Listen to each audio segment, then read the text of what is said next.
Good morning from Montrose Old St Andrew's Church, and welcome to our short thought for the day. We're into Lent. It's become common for folk to commit to giving something up for the period of Lent. Often not with any spiritual intent, but more to do with something to help with living better, perhaps more healthily. So it might be giving up on chocolate or cake, booze or sugary drinks. There's nothing wrong with that, and it works for some people. Though rather like New Year resolutions, best intentions can give way to habit within a week or so. Sometimes it's linked to a charity, and that can give added incentive to keep going. If you're giving something up for Lent, I wish you well with it. However, denying ourselves treats, useful though they might be for our diet and so on, is not really what Lent is about. Yes, there could be an aspect of giving things up, though that was never particularly prevalent in our Presbyterian tradition. But the point was that it would help to focus on spiritual matters, and overall help us prepare for Easter.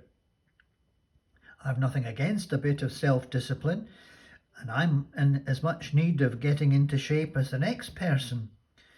But Lent really is about preparing for Easter.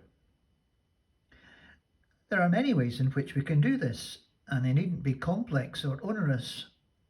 For some, it might be simply making a particular point of committing the day to God and asking for His blessing and direction through the busyness of the day. You might say, but shouldn't we do that every day? Yes, but we don't always, do we? Some have started to use ACORN, ACORN, where they ask God if there is someone that they should connect with, then be alert for God's call, to respond to a name He might nudge them towards, and then obey by getting in touch, and then report by sharing something of the interaction, and finally notice God and how He's been at work in their encounters.